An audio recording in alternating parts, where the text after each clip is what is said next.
Hello, hello, hello.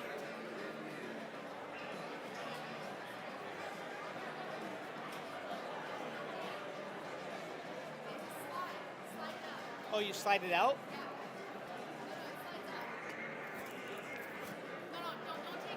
Don't take it off? What slides? See this little thing right here? You're live. Hello, hello.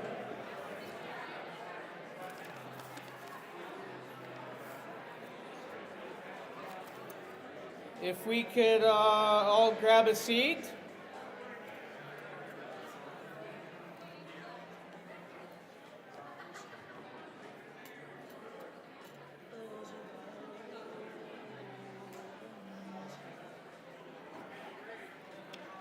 What's that?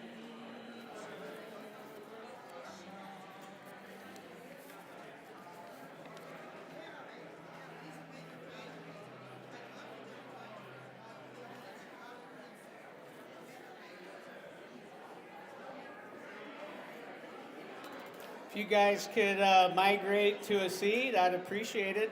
Tom Gilson wants to get started. We're already 5 minutes late. 10 minutes late.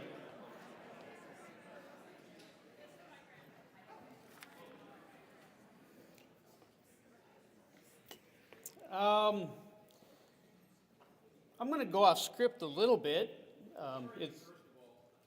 I'm going to get there in my script, but I'm going to go off script and say, we were at a little neighborhood bonfire last night, and my oldest daughter, 18, we were visiting with cousins we haven't seen for years, and sisters we haven't seen for a couple years, and cousins we haven't seen for a bit. And she said, it's really, really nice that we get to see and visit and share stories with some of our cousins. And I said, yeah, it's kind of unfortunate the price we have to pay to do that. But anyway, I'm glad you guys are all here. I want to thank you for joining Kevin Gilson's memorial service. And for those that you don't know who I am Kevin's nephew, Dan. We're happy to have family from North Carolina and Indiana, grandkids, as well as Kevin's friends from Arizona and Wyoming and Colorado. And to get together tonight and memorialize them properly. We're live streaming with the help of Seed Media tonight. And I hear there might be a lot of folks listening from the Monkey Bar in Spokane, Washington, which was Uncle Kevin's second favorite watering hole right behind the good old Glacier Bar. So I welcome those folks tonight too. You'll see from the program tonight that you're not going to only hear from family, but a couple of really good longtime friends of Kevin's, Gene Cabina and Bill Walker. And at the end in the program, you'll see that we'll be passing around the mic. And we kind of hope you can share a Kevin story or two with us. I know the family would like to hear it. So be thinking about your story. Funerals are never easy, but they remind us that the bonds that connect us between family, friendship, and the legacy that these people leave behind us. Because you are here, Uncle Kevin must have touched your life in a certain way, either through his friendship, his humor, or his quiet strength he carried in his life. And that was kind of Uncle Kevin. He was quiet and in the background, but he was a solid guy. Losing Uncle Kevin was particularly difficult. When we lost Uncle Spike in December of 21, he was 75 years old, and we figured we got a lot of bonus years out of Spike.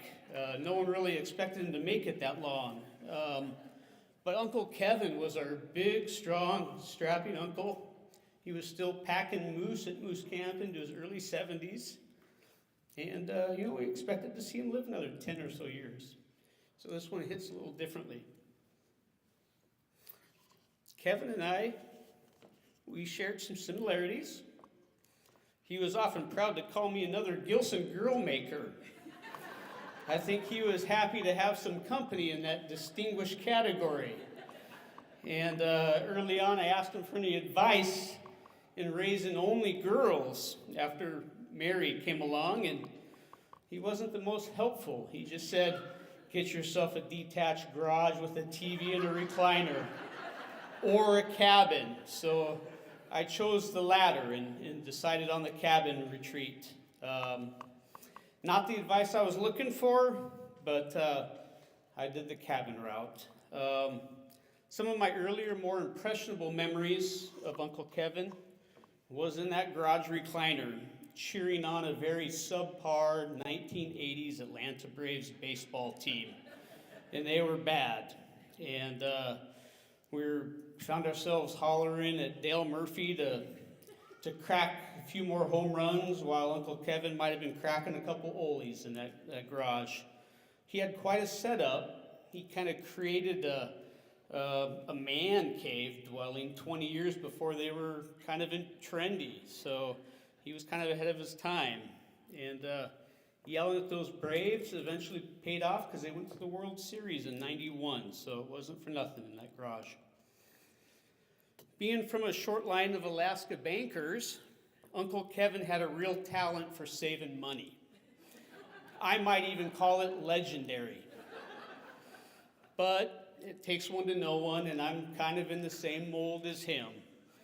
As a result, he did his own carpentry work over the years, continuing to fix up and remodel his parents' 1912 Old Town Valdez house. And even right up into his 60s, Abby was right there by his side, given that eagle eye interior design and polish work on that house. And they did a really good job on that place. Uncle Kevin was proud of it. They didn't do electricity, so they trusted me enough to do some of the wiring, and it still hasn't burned down, so we're good. It's easy to say he inspired my hobby of carpentry and working with my hands. And since he spent most of his time at mile 46, building and refining his own cabin retreat, we eventually, Kevin, Dad, and myself, played dueling cabins up there and pole barn projects for a number of years. In Gilson fashion, there were lots of carpentry-related cuss words used, and as the girls can probably attest to, a few of Kevin's hammers thrown into Stewart Creek. But it's clear he was in his element there. Cold beer in one hand and a fire poker in the other. And I'll definitely miss that collaboration. Bill, would you like to carry on?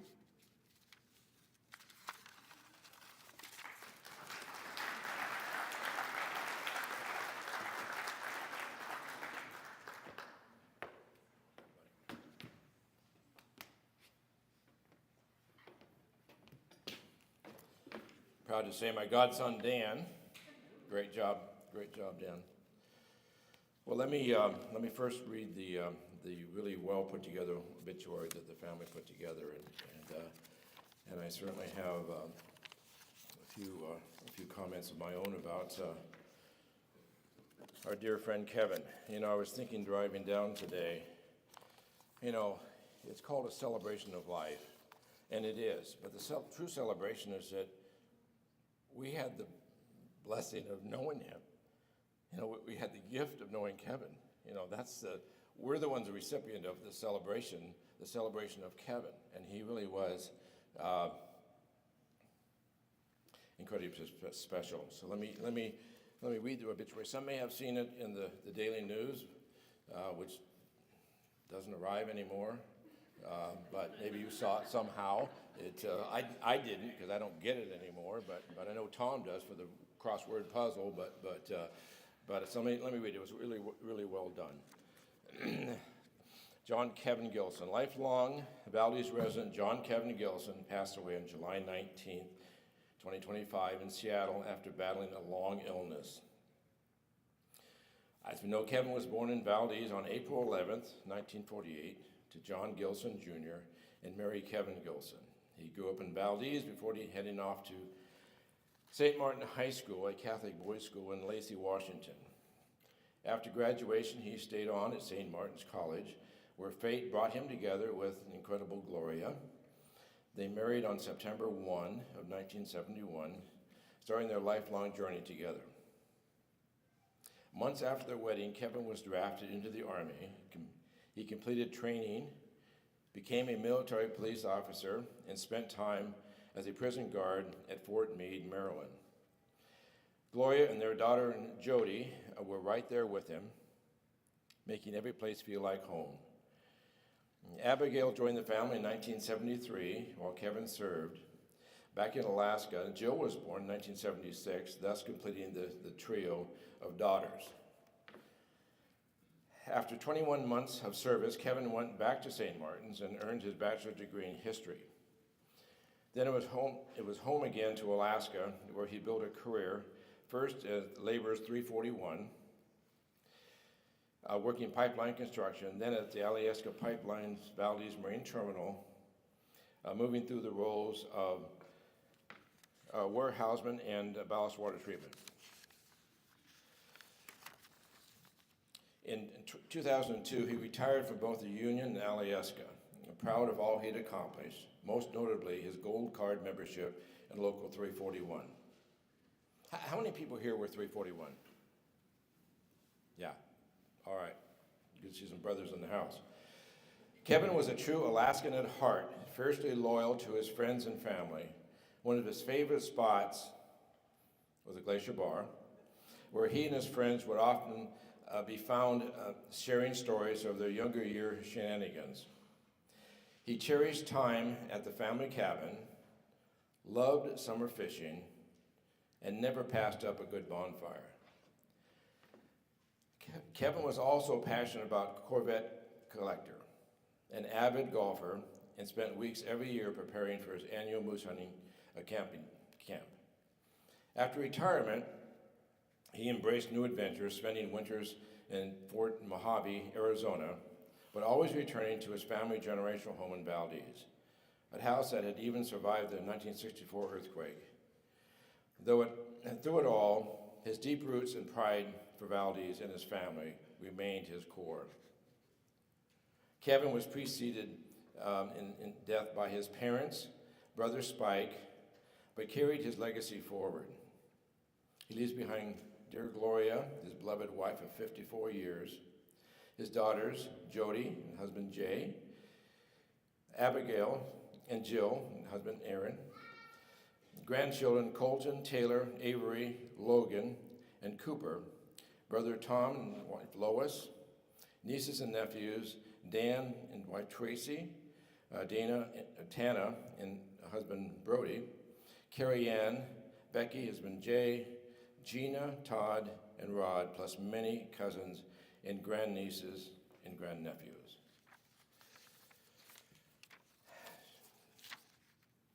You know, our connection with the Gilson family began in 1961. I remember we moved into Valdez, my first day of school. Teacher Dick Randolph, now in Fairbanks, he started the day off, my first day of school, saying, who went on some exciting trips this summer?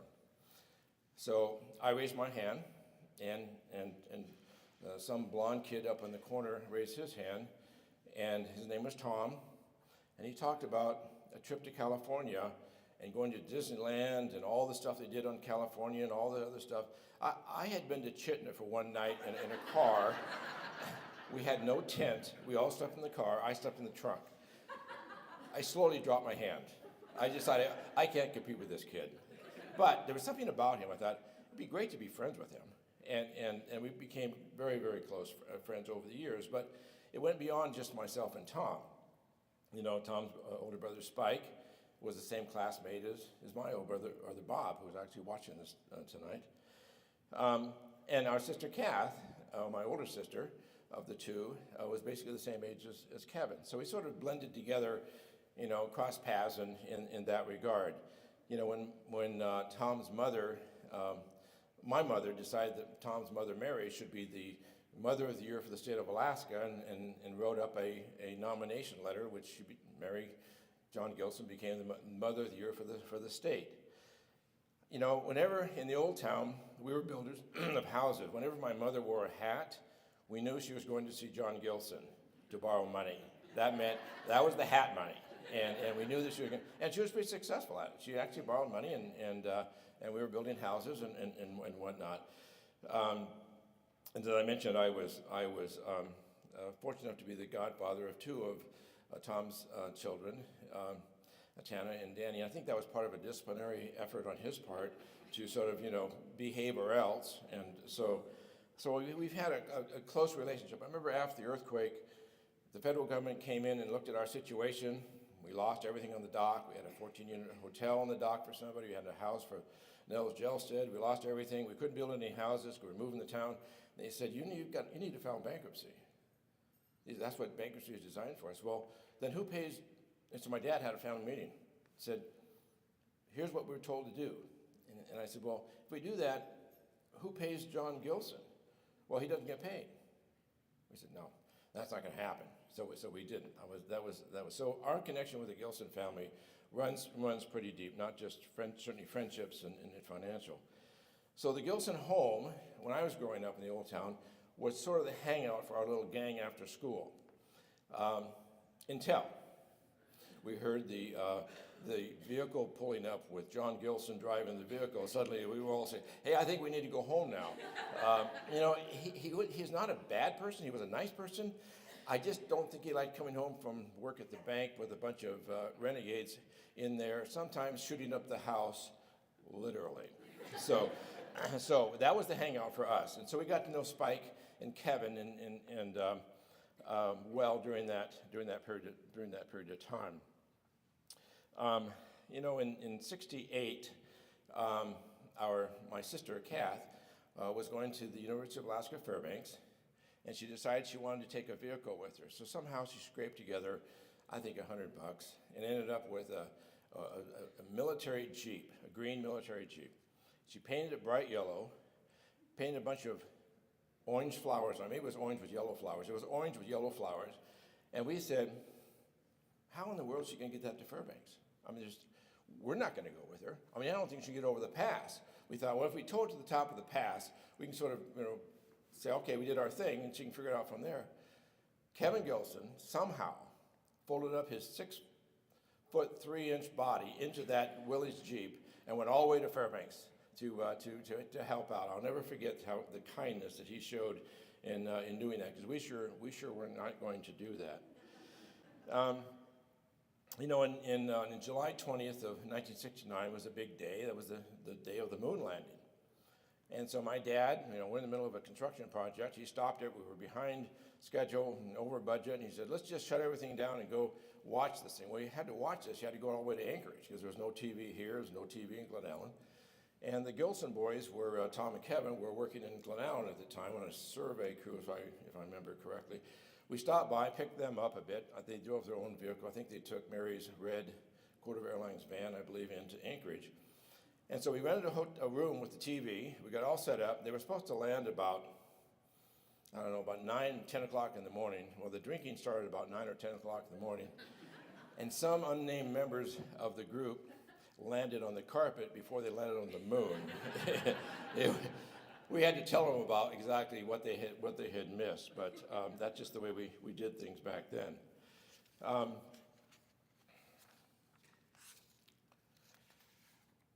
I met Gloria in Lacey, Washington, and I think it was in 71, when Tom and I drove out the highway. We stopped, and there's a great picture of you and Kevin sitting on something, a vehicle, at your place in Lacey, whatnot. And there was something special about Gloria that I just thought, this is the one. And obviously Kevin agreed, and she was the one. And so it was a very fond memory for me of my first meeting with you. During the pipeline construction, there was a process, because things were delayed, that you had to coat the pipe. So there was a company called Surf Coat that had to coat the pipe in the pipe yard. And so I was fortunate enough to be on the crew with Kevin, Ed Haltness, Jesse Frank. Those are the ones that stood out. There must have been others as well, but those are the ones that really stood out, whatnot. So so I got a chance to work with Kevin, and it was incredibly enjoyable. I mean, incredibly enjoyable. I just, he didn't take much guff from anybody, and seemed to maintain his demeanor, and at times when you think perhaps he would not, but about that time he was, he had a draft number. I think his number was, I think it was 14, but it was in the sub-20s. It was a really low draft number. And so a bunch of us went back to school because, we're getting paid more money than we'd ever seen in our lives. And that year, not only were, on the pipe hooking part, we were working, unloading ships from 7 in the morning until midnight. And so you were making tons of overtime and tons of double. We're just making tons of money. So Surf Coat comes along, and what does the state of Alaska do? They drop the drinking age to 19. They're just making it impossible for us to actually, to do. I mean, I tell you what, there were two scary times working on the pipeline for me. One was the lunch break, going to Keystone Camp for lunch, and the other was after work, getting a seat at the Glacier Bar. Not a table, but getting a seat at the Glacier Bar, because that's where the 4-5-6 cup was, and then you got to play that 4-5-6 stuff. So we survived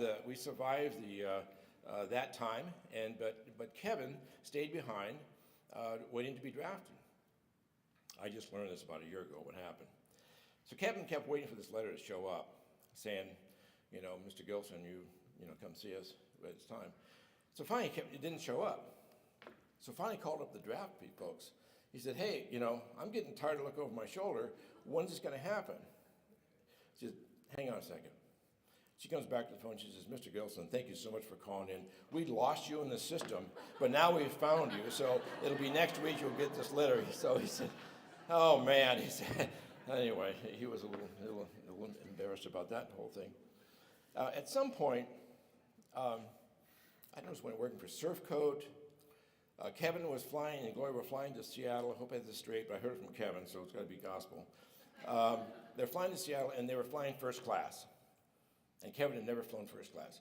Now, Kevin is somebody that, a man of many qualities, but he could drink a beer faster than anybody I know. I mean, he would just tip it up, and it was just gone. I mean, it wasn't a sip, it was gone. He put it back down again. So he knew, so we got on first class, and so he did his whole first class thing. So he gets back to the crew, he said, hey, how'd it go? Well, he said, I'm not first class material. I said, why is that? Well, he said, I got on the plane, I knew that we could drink for free in first class. That's a good thing. But by the time I got to Cordova, over Cordova on the way to Seattle, I got cut off on the alcohol because I already had 3 beers in the shortest time they'd ever seen anybody drink 3 beers, so they cut me off on that. Then he said I was in a bad mood, and she came by said, what do you want to eat? We have salmon. He said, well, you're not going to feed us some humpies, are you? Well, she wasn't from Alaska. She didn't know humpies was a kind of fish. She thought it was some sort of a sexual, comment and whatnot. He said, it kind of went downhill from there. So he said, I'm definitely not first class material. And although I think he was first class in every way. Kevin was cool without trying to be cool. That's all I can say about Kevin. And one time that didn't work so well for us as a class. We had a class reunion in 1989. And during the oil spill, crazy time to have a reunion.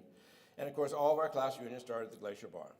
So we're in the Glacier Bar, and our former cheerleading friends, girlfriends are all coming up, whatnot, and some of us have our the perfect comb over done, so we don't look like we're losing our hair, those kinds of things, myself included. And so Kevin comes in the Glacier, and we have this long table.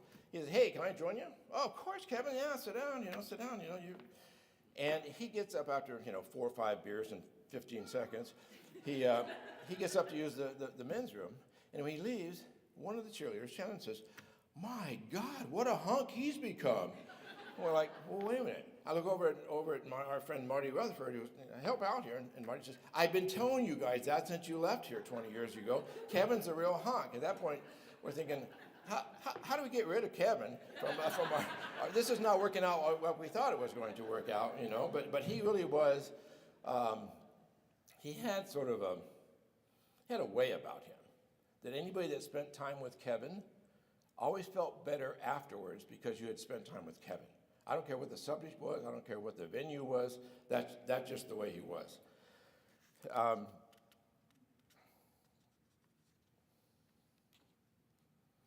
So a couple years ago, I spent an entire summer in Valdez, which was wonderful, working on my building, which I loved doing. And part of that was Tom, Steve Searles, Pastor Carl, occasionally Dorothy Nofke, occasionally Chuck Guard, and Kevin would show up for coffee Monday, Wednesday, and Fridays at 7 in the morning. And at first, Kevin groused about it a little bit. He had some amazing names he could call people. Anyway, I always kind of felt sorry for some because it always digressed into Old Town stories. It's like we'd start off someplace else and we just could not go there. And so listening to, Kevin retell some of the stories I had not heard before. I had not heard the draft story before, the reporting draft story before, and some other things. It was just incredibly special. And, another special part of that summer for me was in the morning I would see a bright yellow Spike-mobile pull up at the coffee company for coffee, and Jody would get out, and Abby would get out, and then Kevin would show up in his pickup, and he'd stand out and shoot the breeze with me, while Abby went in and got coffee and whatnot, and that happened pretty much every day, and it was just a special time for me to spend with Kevin and with Abby as well. I just knew it was something special. So,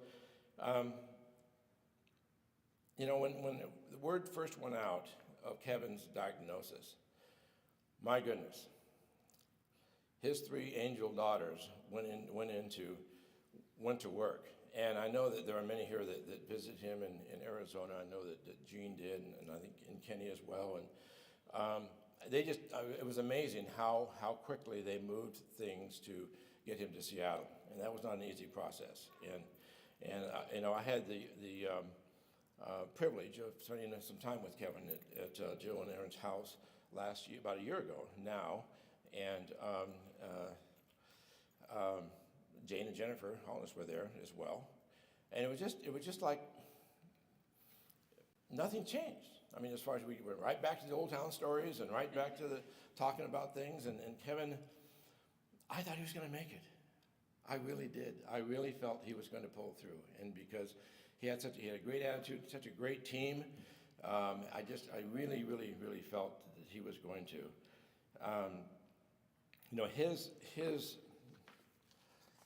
Everyone that knew Kevin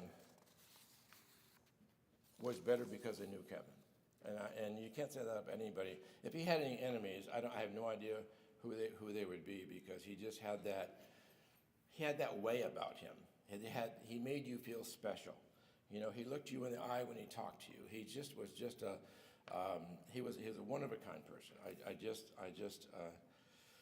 So all the things that he enjoyed doing. And he enjoyed life, immensely. Certainly the cabin. I mean, on the way down today, when I was first there, when I was 11 years old, it was a cabin. Now it's the Gilson compound, because it's got everything, And so we spent about a half hour there. Donna used the outhouse there, and it was one of the nicest outhouses. Very good. She asked me to say that. But as I left, I thought this is really kind of a historic for me. Because I've never left the Gilson cabin compound, with the same alcohol blood level that I arrived with. That's the first time. Because there were some times there. There were some really great times at that cabin, and looking around and seeing what Danny has done as far as with his family, and and then Kevin's cabin, and what Tom and Lois have done is absolutely amazing. You've turned a cabin, which I explained to Donna where the old cabin used to be back in the day, and you've turned it into a beautiful compound. I mean, it's a tremendous legacy to the Gilson family of that setting. And of course, it was a beautiful day. It was like 68 degrees. It was like, it was just pretty spectacular. But of all the things that I felt that Kevin loved the most was his 4 ladies in his life. He just absolutely couldn't stop talking about you 4, and he was such a special person, and to so many people. And thank you for sharing him with us. thank you for sharing him with us at 7 o'clock in the morning on Monday, Wednesday, and Fridays when we would get together for coffee and just reminisce and just enjoy each other's company. So again, nobody really wants to be here from the standpoint of the reason we're here, but there's no place else in the world I would rather be than right here, right now, because it's for Kevin. Thank you.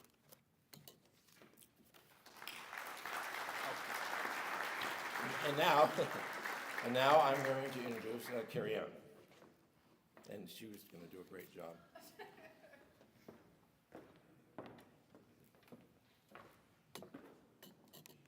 Hi, I'm Carrie Ann, and I'll be speaking short, right up by my dad. I was kind of worried when Danny came up here and started talking. His was very short and sweet, and I was like, thank God for Bill and his long-winded talk, so I apologize for the long-winded next talk.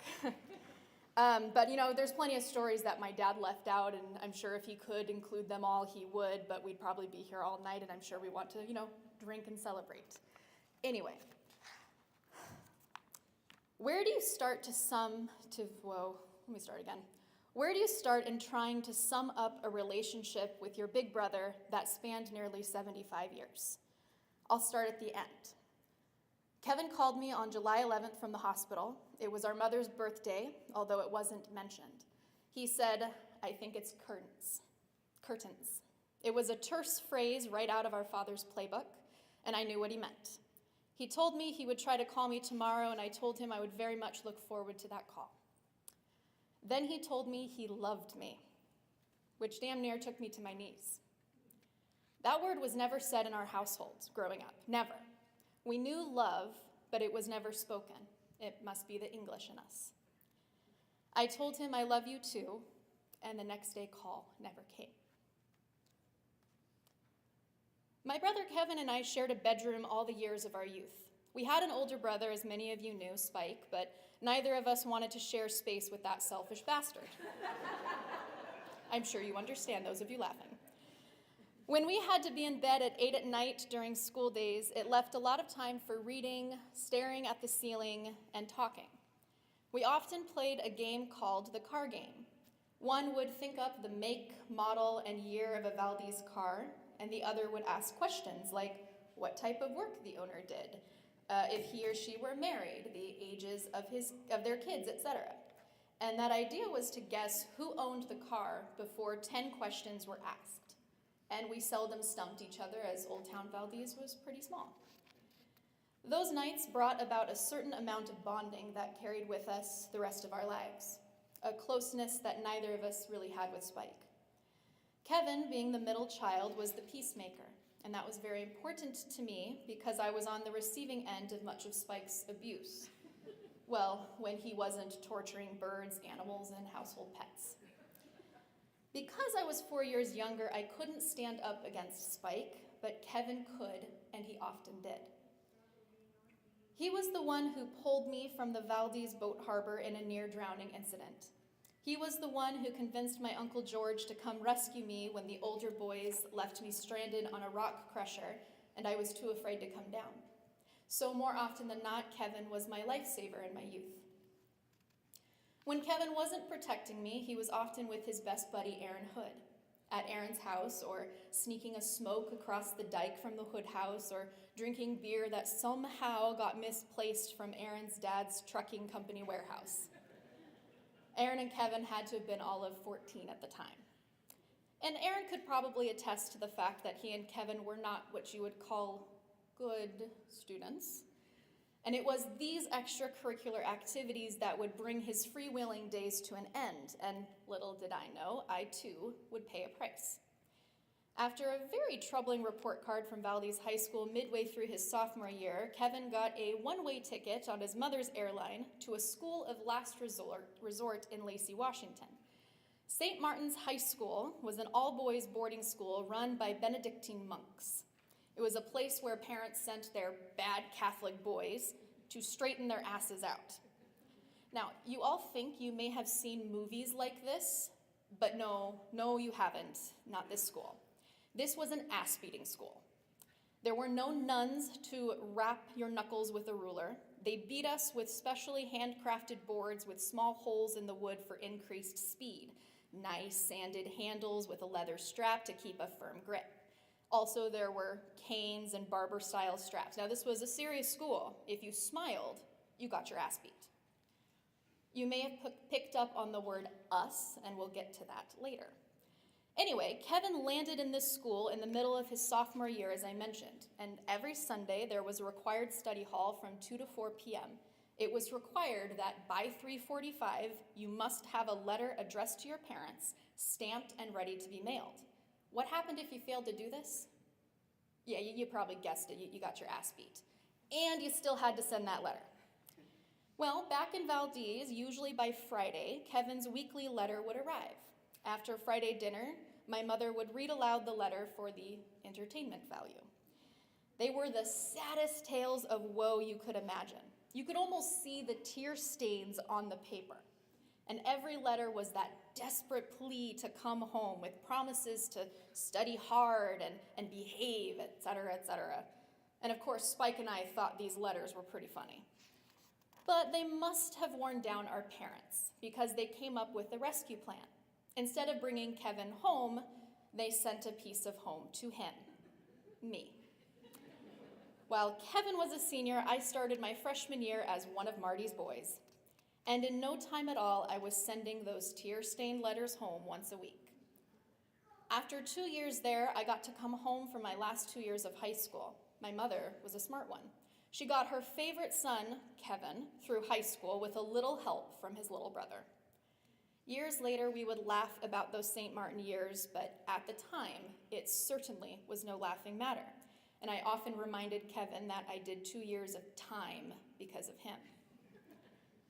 In later years, we did a lot of things together. Hunting was not one of them. His hunting buddies were Darwin Berry, Mike Bentley, and Steve Hood. You've probably seen some pictures of them floating around. Fishing was also not one of them either. He had Jimmy Brzezinski for that. Now, surprisingly, Kevin and I worked on a lot of jobs together, as Bill mentioned earlier.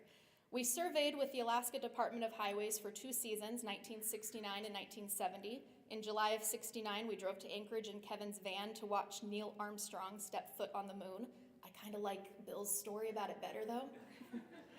We were surveying with the state highways in Glen Allen at the time, and in 1971, we worked for Surfcoat in a plant, coating the new 48-inch pipe for taps. I went back to college in September, partly because I had a low draft number, and the Vietnam War was happening. Kevin stayed with Surfcoat despite his low draft number. He took a chance and rolled snake eyes. Uncle Sam called his number. He was stationed at Fort Meade, Maryland, and the main thing that Kevin always used to say about his Army service was, and I quote, "I spent 2 years defending the East Coast from communist aggression."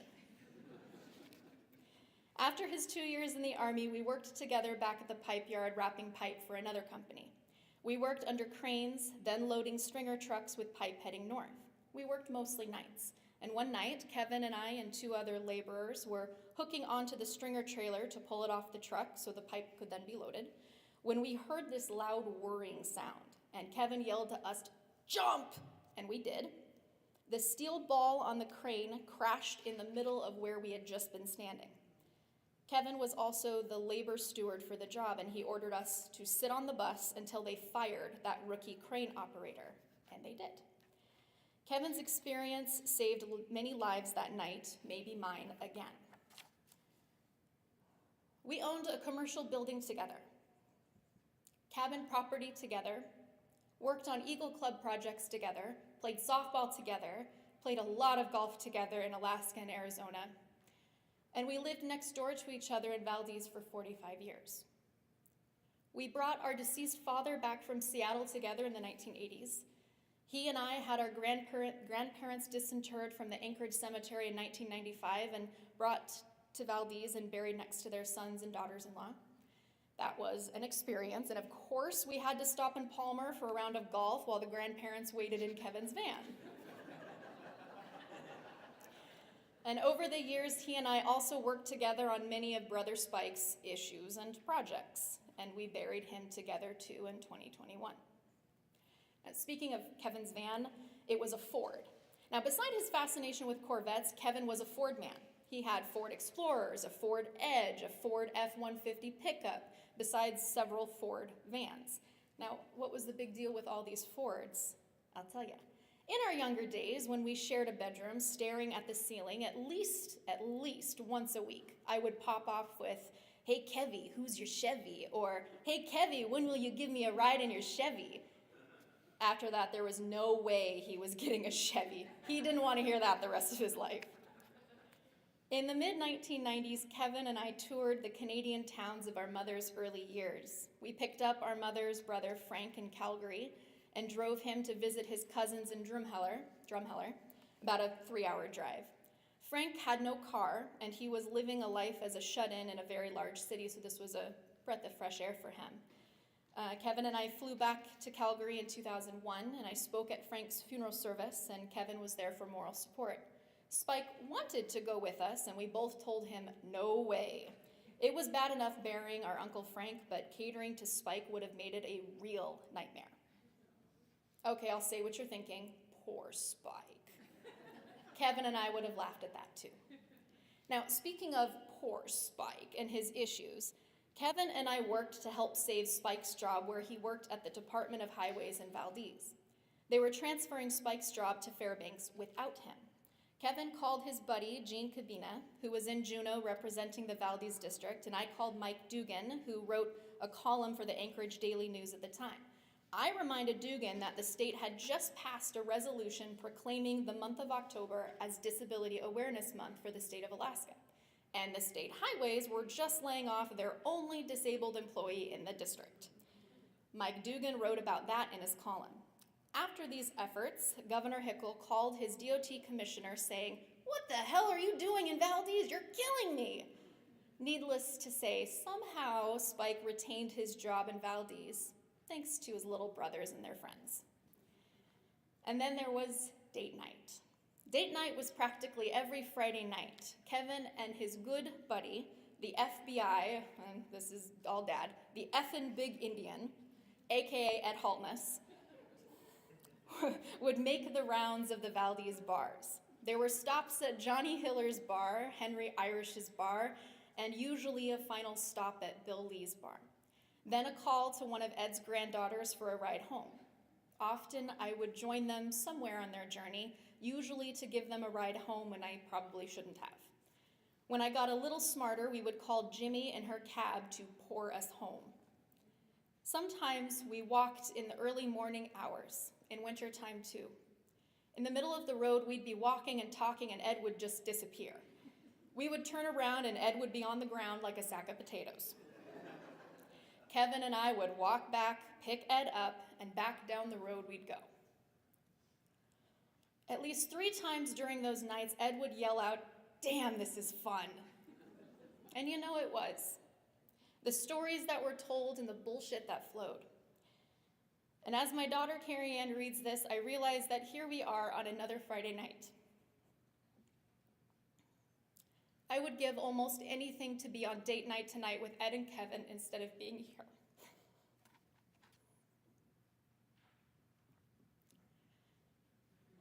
Kevin has been many things to me in nearly 75 years.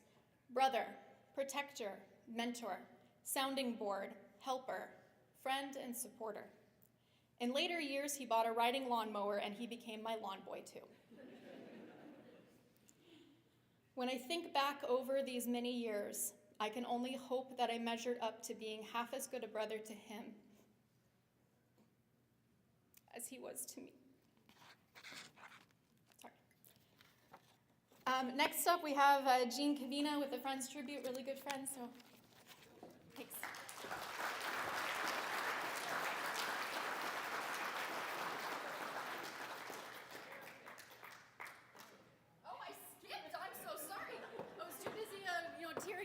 I'm so sorry. Aaron is next to talk for Abby and Chill. Sorry. Thanks, Carrie Ann. Hey, everybody.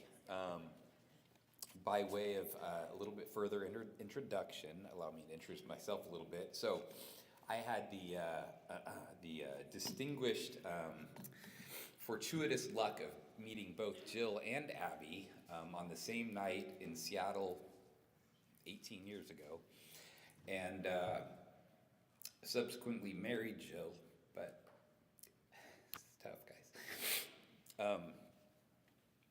Met Kevin a little bit after Jill and I started dating. I was like 3 months later, and Kevin is an intimidating dude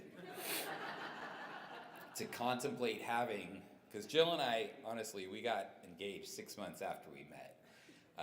Which people are like, what, that's crazy, and here we're locked at the hip ever since. But yeah, he was an intimidating dude to have contemplate as a father-in-law. I saw this guy, he's 6'3", I'm substantially shorter than that, and these enormous hands. Have you all seen the size of Kevin's hands? And for some reason, that was intimidating for me. So anyway, but I discovered over time that and we didn't have a lot in common. And Jill kind of pointed that out for me. She's like, well, he's kind of this hardcore Alaska dude, and I didn't even know what that meant. But I was not. I grew up in California, kind of a tech guy, you could imagine Kevin and a tech guy maybe. So, but Kevin and I, we definitely built rapport over the years, and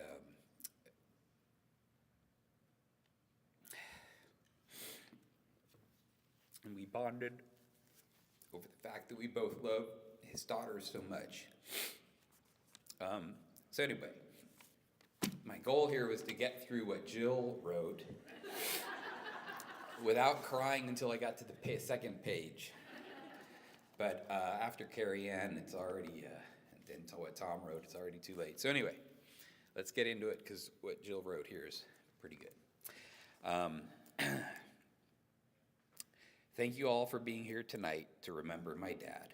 It's so hard to imagine a world without him in it, and I think that's why I can't yet. To me, he's always been larger than life in every way, a man whose stories filled a room and whose presence always brought stability and a sense of humor. His absence leaves a void that feels impossible to fill. But it's a comfort to see you all here tonight. It proves what I've always known, that he touched so many lives, and we are all a part of his story as he is of ours. How do I describe my dad? Predictable, funny, reliable, and loyal, the best traits to have in a dad. He taught me the importance of not taking life too seriously and to find humor everywhere I can. He's also been the most dependable person I've ever met, fiercely loyal to his friends and family.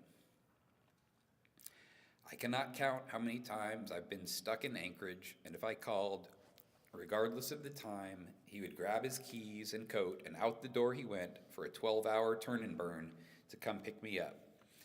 I've always known that if I needed him, he'd be there. One of my favorite things about him is his stories. He had an incredible, almost encyclopedic memory, and it's what made him a master storyteller. I'll always cherish my memories standing around a bonfire, drinking a beer with Dad. All I had to do was ask him to tell a story, and he would immediately launch into it, recalling every detail with perfect precision, just as he had done so many times before. I never got tired of hearing them. He also had a deep love for anything historical, so on our spring break trips, he would drag us to every territorial prison, fort, and obscure landmark within 100 miles.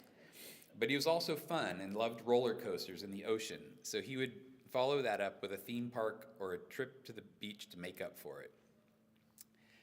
My dad was Alaskan through and through. It wasn't just where he lived, it was who he was. He breathed its air, lived its rugged life, and loved it with his whole heart. He found his deepest solace in the Alaskan outdoors, in the quiet and beauty of nature. It's a love he passed on to my son, a beautiful legacy that lives on. He taught me that our home isn't just a place on a map, it's a part of our identity, a part that even when you move away, like I did, it is still always there. I don't think I will ever get used to not having him as my go-to resource for all of my most random questions. To me, my dad had all the answers. It took me years to realize that his real genius wasn't in knowing everything, but in his ability to answer so quickly and confidently that I never thought to question him. I didn't realize until recently how much I consider my dad's opinion about every choice I make. I run most ideas and thoughts through my dad filter that I didn't even know I had, from the college I attended to buying the right car, which always had to be a Ford, unless it was a Corvette. I am so thankful for this because it keeps him ever present in my mind and in my life. I know this is deeply ingrained in me, and I will carry it with me for the rest of my life. Going through this experience of losing my dad, I've come to a personal realization about loss. I've always been so afraid of bringing up someone's loved one after they were gone, scared that I would make them sad. But now, being on this side of it, I have realized that we should talk about our lost loved ones.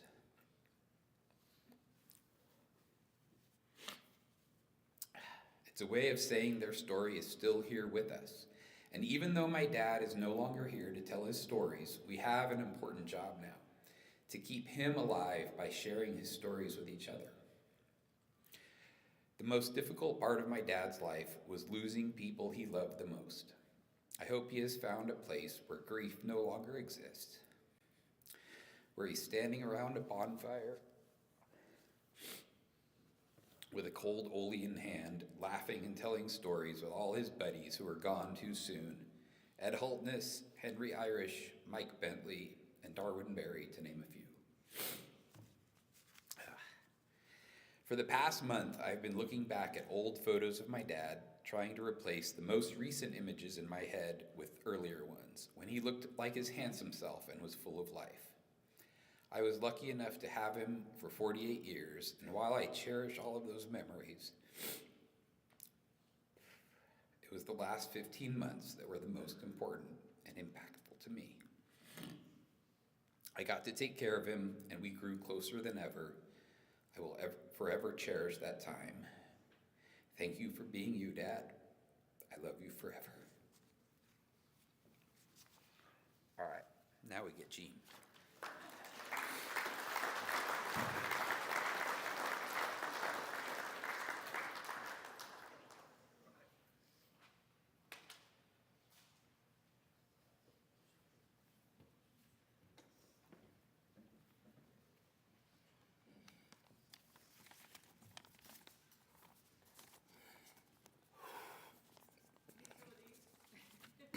I have one right here. Boy, when I say people like Bill, all of you that have spoken, I'm the big crier. You guys, now what am I supposed to do here? I want to say that since a lot of things have been said, I sort of repeat a few of them in here, but I can't change it, so I'm just going to go as I've got it written. Kevin and I met in 1978 when Donna and I, we moved to Valdez as school teachers. We lived the first year right across the street from him in Herman Hutchins' house while he was on leave that year. And the Bryson house may be called now. I had all three girls in class. Only Abby just for a few days, but actually it was there. But I want you to know Kevin was very involved in his kids' education. He was there at every parent-teacher conference. No, wait a minute. That wasn't Kevin. That was Gloria. Yeah. But he was involved in their education. I could tell you at a very young age, those girls knew how to go to the refrigerator, grab a beer, get it back to them, right on cue. Kevin used to tell me, and I can't believe this is true, but he says, I never changed a dirty diaper, Gene. Is that true? What a man. Oh. But I tell you, a good dad, he must have been. And we know he was, because look how they turned out.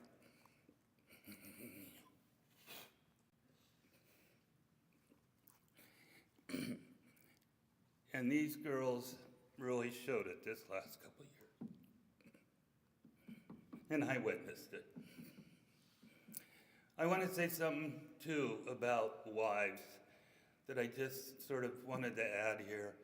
You know, those of us that have been married or gotten old and we're getting old in life and we're not in jail, haven't gotten a lot of trouble, we got to thank people like Gloria, because a lot of women have kept us out of trouble for a long time.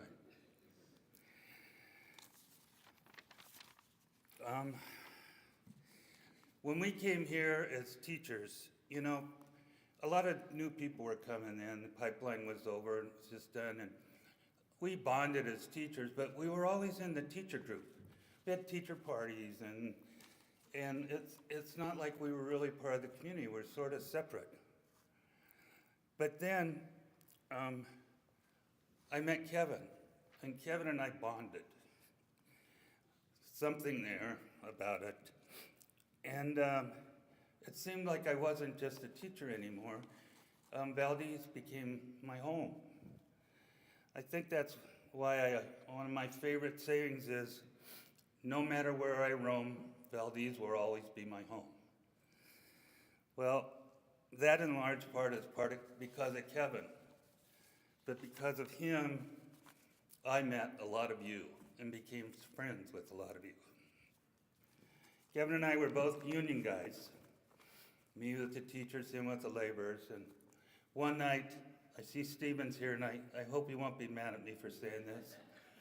But we were in the back of the pipeline club, and Stevens running. I forget if it was governor or lieutenant governor. But he said, and you have to realize Stephen was the school board lawyer at that time, so he wasn't the teacher's favorite person. So Stevens going around and said, okay, this union, I want you to do this, and laborers, I want you to do that. And he looked at me and he said, and the teachers, I want $5,000. And I said, shit, Stephen, you're lucky to get 5 votes from the teachers. Kevin goes, I like that guy. Long time's passed since then, Stephen.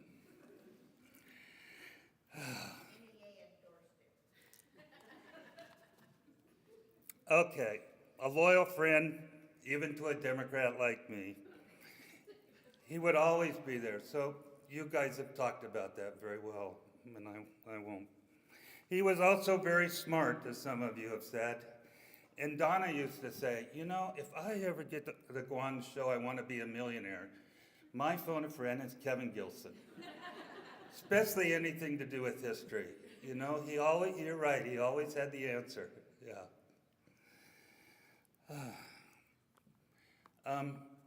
Bill talked about this a little, a couple of you had, but from my perspective with Kevin,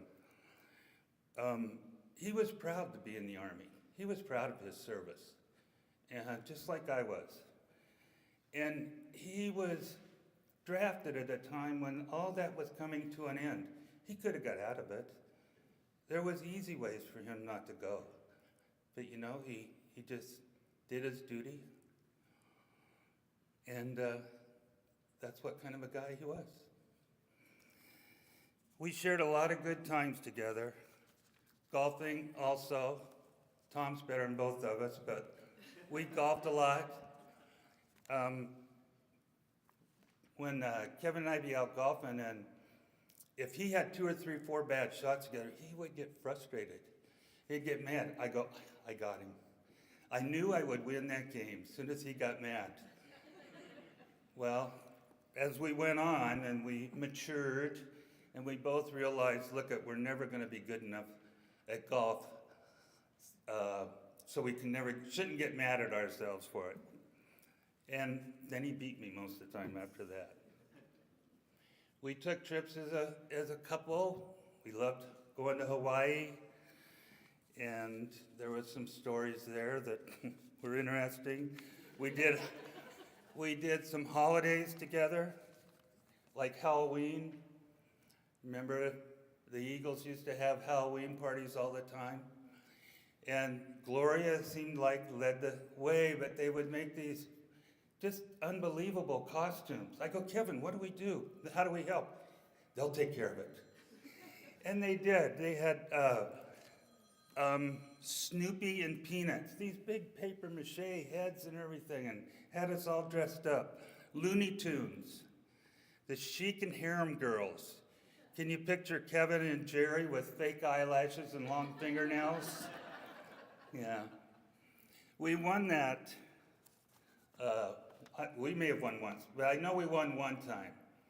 And we all went, we won a dinner at the Pipeline. So we all went down to that same back room at the Pipeline, probably had medallions of tenderloins that Art was making, and had a few bottles of wine, and we had a great meal. Well, man, they never had a bill that much for what we sent them, so I think after that they put a limit on how much you can spend on your prize money. We would have Thanksgiving dinners together, rotated among the Gilsons and the Cabinas and the Wallaces and the Johnsons. And Kaylani, I can remember her saying before dinner one night, "Hey Dad, is Big Kevin and Crazy Jerry coming?" Yeah, you can figure out who that was.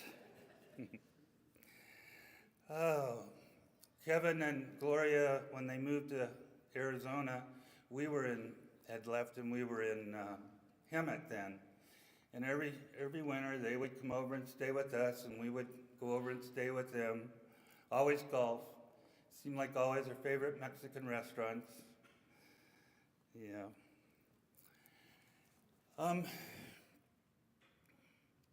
When I went to see Kevin last summer, about this time, it's a little earlier, but on my way back up to my yearly trip to Alaska, Kevin said to me before I left, "Gino, none of us get out of this alive."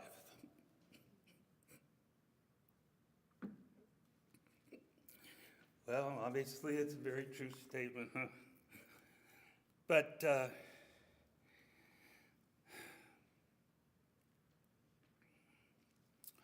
I just can imagine Kevin right now sitting on a bar stool up there, having a cold beer with Ed and Spike, Henry, Bentley, the Whale, Larry, Darwin, Harvey and Ryan. I know there's more, and I don't give them all. But I hope someday that I'm sitting up there with them too, able to hear those old stories that you've all talked about and I loved hearing. And I'll miss you, buddy. That's all I can do.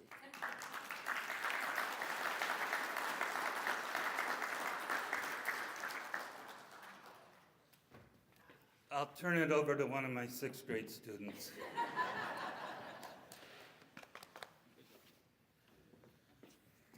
All right, this is the part of the show where it's open mic. Do you want me to pass it on? Yeah, if you don't mind.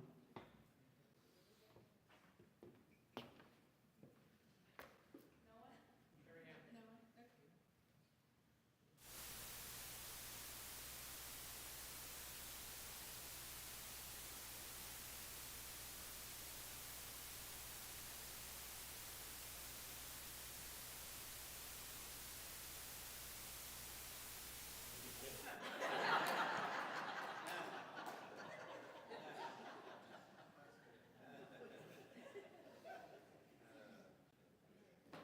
Got lots of stories.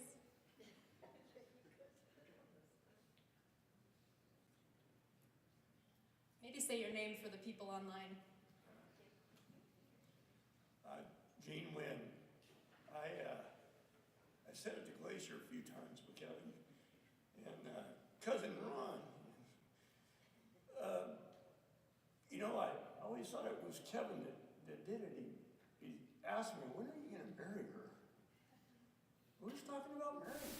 Well, Kelly, you better not let her get away. And Ron's like, "Yeah, I married your sister. With good enough for me. Come on."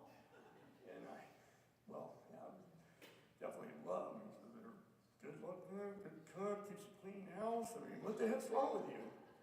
You know, all guy things. And so I kept blaming him for having to, you know, all the honeydew projects I had to do. I had to learn carpentry like he did, and kind of follow along with what his lead, because he's older than me and, you know, kind of a mentor kind of guy.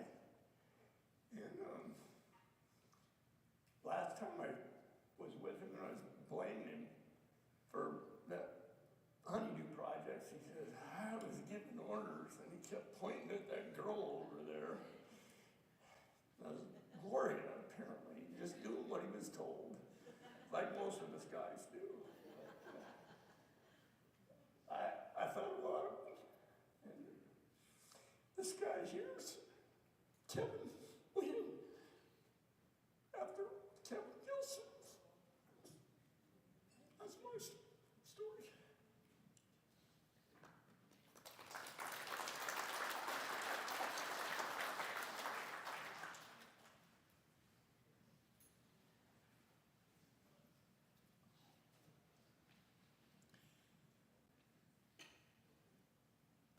My name is Mike Brzezinski. I used to work with Kevin quite a bit. And I have a way with nicknames. And so Kevin and I, we were just getting started out there in the pipe yard for Surf Coat. And this guy tells us he wants us to go up and get him a Clevius. And we went, okay, and we left the crane, we were headed up towards the shop, and Kevin goes, do you know what the hell a Clevius is?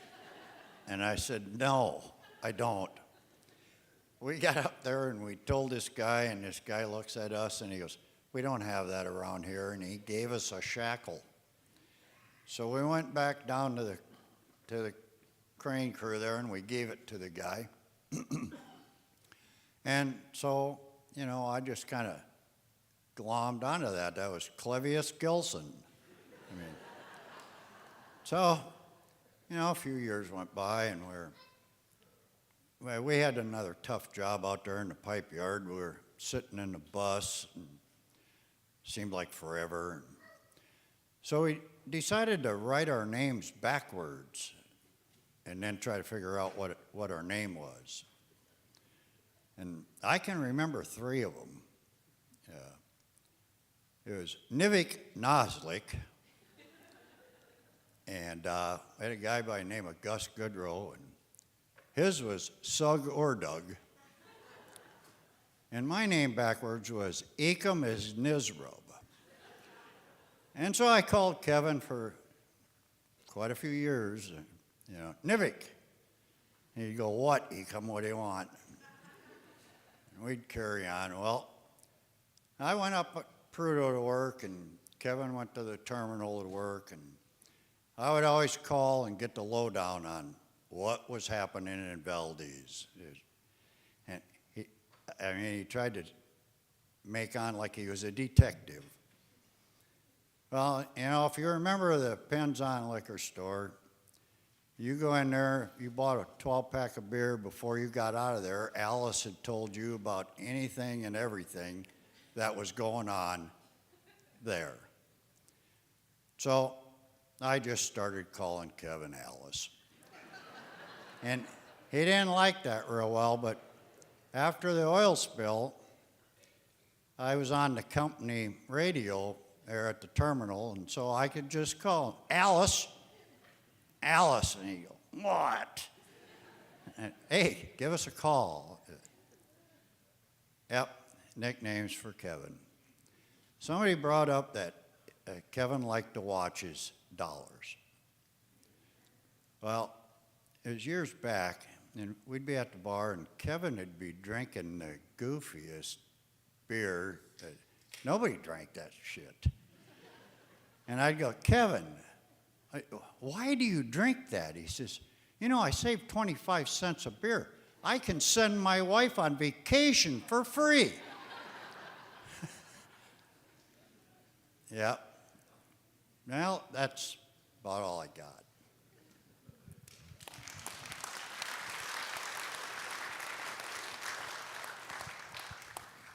First liar don't have a chance, do they?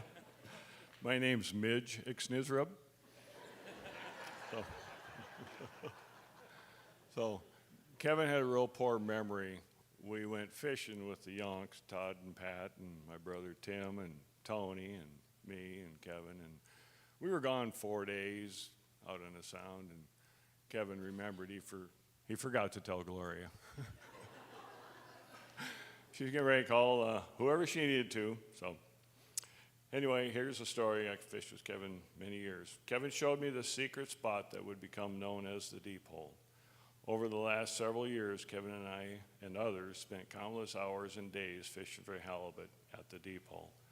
Kevin won the Valdez Halibut Derby while fishing the Deep Hole with Pat Patterson. Kevin, being the senior on the boat, always got to pick which side of the boat to fish on. He always picked the port side. The other side he called the Todd Cod side, yeah. And never let you forget it. Kevin was good at figuring out what was biting and how to set the hook. One of Kevin's favorite sayings was, "You damn near caught that fish. You jerked the hook out of the fish's mouth just in time." Kevin outfished me nearly every time we went, maybe because the rule was you had to catch a halibut before cracking a beer. Kevin and I spent countless hours pointing out the good and the imperfections of most of you folks. When we got that done, we would do the same to each other. Kevin had a temper tantrum or two over the years. He watched his favorite coffee mug go floating by. He also leaned over the boat to get a bucket of water, and there went his cell phone out of his front shirt pocket. When he would call me using Gloria's phone, I would say, "Gloria, you need to stop calling me. Kevin is going to find out." Kevin's response was, "F off." Kevin had a big fish on one day, and he decided to hand the rod over to me. I wasn't able to bring the fish up any better than Kevin was, so I tightened the drag on the reel and broke the line. After the tantrum was over, I told him it must have been a shark. He said, "Bullshit, it was a butt. Now let's have a beer." Another time, Sherry, Kevin, and I were fishing, and a friend of ours pulled up alongside and tossed over a bag of cookies. Every time Kevin ate a cookie, he caught a halibut. 3 cookies, 3 halibut, 3 beers. Kevin could be real annoying and often said, "You should try catching instead of fishing." In our earlier years, we were at the fish cleaning table, and an Alaska native friend of ours came up to me and said, "You gonna save some of the meat?" From that point forward, every time we were at the cleaning table, Kevin always would say to me, "You gonna save some of the meat?" Kevin was given a nickname Alice by my brother Mike, as you heard. The nickname was a reference to Alice Horton and the Pins on Liquor store. The story goes, all you needed to do to find out the local gossip was go see Alice. Kevin and Gloria also named their current dog Alice. Speaking of Alice, the dog, Kevin and I caravanned the Alcan in October 23. Because of Alice, the dog, we were required to stay in pet-friendly motels. We stopped at the airport chalet in Whitehorse, and I told Kevin, "Let's go get a bite to eat." He said he couldn't leave Alice in the room by herself. So I introduced him to Tito's and Cranberry. All I can say is sleeping in the same room with Gilson reminded me of a scene from Blazing Saddles. When Kevin was going through his treatment, we had hope to keep us believing anything was possible. Over the last year and a half, it was Kevin that made me believe that hope was alive and well. Kevin's optimistic voice quickly turned the conversation away from himself and wanted to know what was happening and how was fishing. For me, hope turned to admiration and gratitude for being fortunate to know and spend time with Kevin and his family. You going to save some of the meat?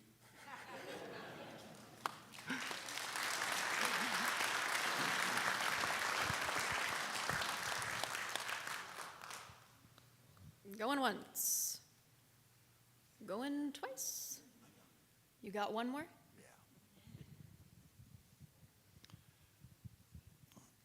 I got to throw this in. You know, it was, Kevin went out of his way to get himself drafted. And we were working out there, and so Kevin got drafted, and Ed Holtness Sr. came over on our crew. And I don't know exactly how many of them, but Ed was pretty good at doing cartoons. And he would have a 40-foot cartoon on that pipe of Gomer Gilson. And I can't remember the names of people, but a couple different people told it, we've seen that pipe. But yeah, Ed must have done at least a dozen of them. 40-foot cartoons to that. Well, and another thing, you know, Kevin, he tight on the money. Well, after he got drafted, and he's out there in Maryland, we'd go over to Ed's house, have several beers, and we'd call Kevin collect. And, you know, I guess he finally chewed Gloria out enough to where Gloria wouldn't accept the calls if she answered. So we were reverted to, this was Spike calling collect. So we got away with several of those also. So through the years, I'm up in Prudhoe, and I thought, you know, I probably owe him a call. So I called Kevin. He wasn't there. And I can't remember if it was Jody or Abby.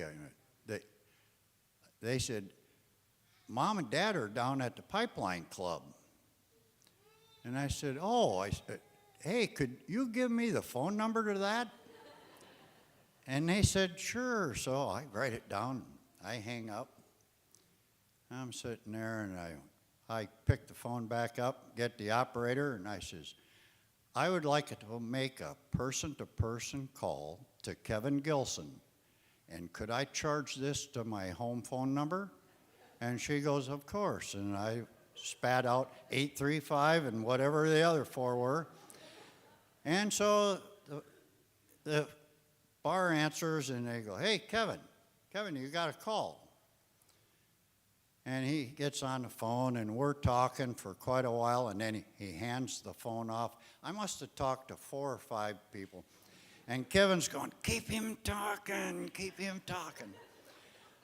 So we got all the way down to the end of the deal, and I says, hey, put Kevin back on, will you? And he gets on the phone, and I says, now, Kevin, I want you to remember this. I heard you in the background telling all these people to keep me on the phone. But I want you to understand you just paid for this phone call. And he goes, there's no way that could happen. I'm at the Pipeline Club. So we hang up, and I don't know, it's like 3 weeks later, and I had come home. I'm sitting at the house in Soldotna, and the phone rings. And I go, hello, and he goes, I just got the goddamn phone bill, you asshole! And he slammed the phone down. That's all I got.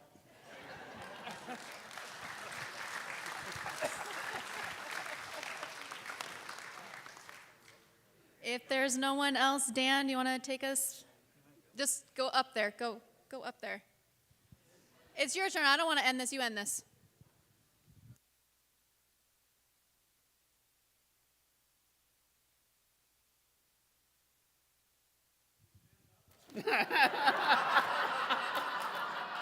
Good one. All right, can you hear me now? Can you hear me now? All right. Thanks to Matt Kress and Serendipity Supper Club for giving us some food, Seed Media for putting this in the 21st century, and the Civic Center staff for getting the room set up and cleaned up after us. Please go eat, have some drinks, and tell some stories. Thanks. Thanks for being here, guys.